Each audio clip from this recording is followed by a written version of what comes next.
Hello, my name is Joy. I'm an intern with education at the National Czech and Slovak Museum. And today, I'm going to tell you 4 different ghost stories from the capital cities of the Czech Republic and Slovakia. Prague and Bratislava are both very old cities, and as such, they have their fair share of ghosts. I can tell you about them, but be warned. They're ghosts. They didn't die prettily. If you're sensitive to themes of domestic abuse, murder, suicide, or religious themes, I'd advise you to walk away. Our first story is about the Pressburg Ghost. Back in 1642, when Bratislava was still known as Pressburg, there was a young girl by the name of Regina Fischer, and Regina was haunted. Over the course of the past year, she had been visited over 100 times by a ghostly man by the name of Johann Clement Svespenbauer. Johann had been a reeve in his life, and he was corrupt. He took bribes, and he killed a man for the price of 200 gold coins. Now, he regretted this, but not enough. So, in death, he was sentenced to purgatory, denied access to heaven or hell, and forced to seek the aid of the living to free his soul. He asked Regina to contact his widow and get the 200 coins that he'd received for killing a man, and use that money to build a statue of the Virgin Mary taking her son Jesus off of the cross. Regina did as she was told, and she went to the widow. But when she did, the widow could see Regina just fine, but Johann, who was right next to her, was invisible to the widow. And naturally, as the widow was faced with a random girl demanding 200 gold pieces for her husband's soul, she slammed the door in Regina's face. Now, Johann was furious at this. He was right there. Didn't his wife care about him? Regina calmed him down and suggested that maybe if she just had some proof that it was actually Johann and not a random person demanding money. So Johann went to the church, St. Martin's Cathedral, and he placed his spectral hand on the wooden beam. The smell of fire filled the air, and when he pulled his hand away, a print was burned into the side. This was enough proof for the widow. She gave Regina the money, and the statue of the Virgin Mary was commissioned, and it sits as the centerpiece at the altar at St. Martin's Cathedral to this day. Our next story is about the Murdered Nun. In Aneski Cloister, the St. Agnes convent in Josefov, there was another young girl, but she was not as happy as Regina. She was a noble woman, but she had fallen in love with a poor knight, and unfortunately, times would not allow such a match to continue.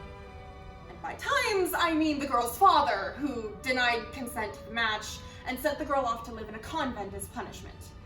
This didn't stop the girl. She was determined. She met with her lover in secret, and they planned to elope together. So one night, under the cover of darkness, she snuck out of the convent with what meager possessions she could carry. She spotted her lover in the distance, and she nearly cried out to him, but she didn't, as she remembered how important silence was. So, with a silent smile, she raced over to him, until she was stopped by a pain in her side, and the image of her father looming over her, with a knife in his hand. Her father had found them out, and he wasn't going to let her leave alive. He stabbed the girl to death, along with her lover. But even in death, her soul could not be free. Her father cursed her to remain on the earth as long as the convent still stood. So she wanders the grounds, still covered in her own blood and tears, with a mournful smile on her face from time to time. One night, a young girl entered the convent, tears streaming down her face. She was a poor girl, and she'd fallen in love with someone outside of her class. Her lover's family wouldn't allow them to marry, and so the girl ran to the convent with the only thing she could afford, a vial of poison. In her despair, she wanted to end everything.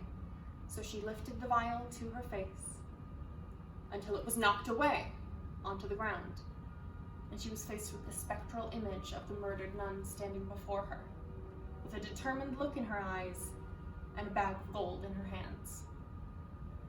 The The ghost gave the girl as much money as she would need to live the rest of her life happily with her lover. The girl started crying again, but this time it was tears of joy, and the ghost just faded into the moonlight. Our next story is about the vodnik. A vodnik is a water creature that is said to drown people and store their souls in porcelain cups. In Bratislava, there is a vodnik by the name of Zeleniak, and he lives by the river Danube. One day, he noticed a young group of boys that came by the banks to let their ducks graze. He introduced himself to them, expecting them to be frightened and run away, but they didn't. They engaged him in conversation. He was touched by this, so he invited them to visit him at the bottom of the river. And they joined him and had a wonderful evening, until one of the boys, on the current of the water, heard a whisper telling the secret. An underwater cave filled to the brim with gold.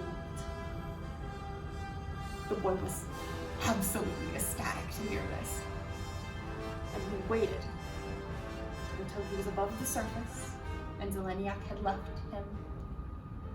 And he gathered all his friends together and he was like, I have a secret.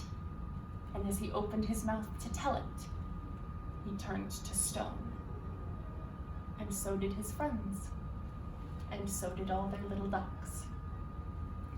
You can still find them in Shafarakovo Square at the Duck Fountain. Our last story tonight is about the ghost of the Iron Man. Not the one that you're thinking about. It's a different one. The one that you will find immortalized in a statue in Prague's Old Town. His name was Joachim Berka. And at first, his story seems perfectly happy. He was engaged to his childhood sweetheart, the woman he loves, but he had to leave her to go defend his country. However, he returned perfectly fine, but when he did return, he heard tell that she had been cheating on him. And he could not abide by this, so he got married right away to another woman, without even telling her. Now this was very unfortunate because she hadn't been cheating on him at all. She had been waiting for her love to return, and she waited and waited until she found out that he was married, apparently, to someone completely different, without so much as saying hello. She began to wonder. She was heartbroken. She didn't know if it was something she did. Was he angry at her? What had happened? Her despair overwhelmed her, and eventually she drowned her sorrows and herself in the river. Now, when Joachim found out about this, he realized that he had made a mistake. And in a fit of madness, he strangled his wife and he hung himself. In death, he was not reunited with his lost love. Instead, his soul was cursed to wander the streets of Prague until he could be freed. The conditions for his freeing are quite simple, actually. He needs to have a friendly conversation with a young virgin girl for 1 hour. That's it. He gets an opportunity every 100 years. And even though the bar is on the floor, he has been wandering the streets of Prague for over 4 centuries. They say he lost his chances again back in 2009. So, ladies, if any of you are still virgins in the year 2109, visit Prague. You know, it's a beautiful city, you know, lots of things to do, places to see, and you can maybe free a soul from eternal torment. You know, fun way to spend a weekend. If you aren't so inclined, that's perfectly fine. And if these souls can't rest happily, then I hope all of you will. Good night, and happy Halloween.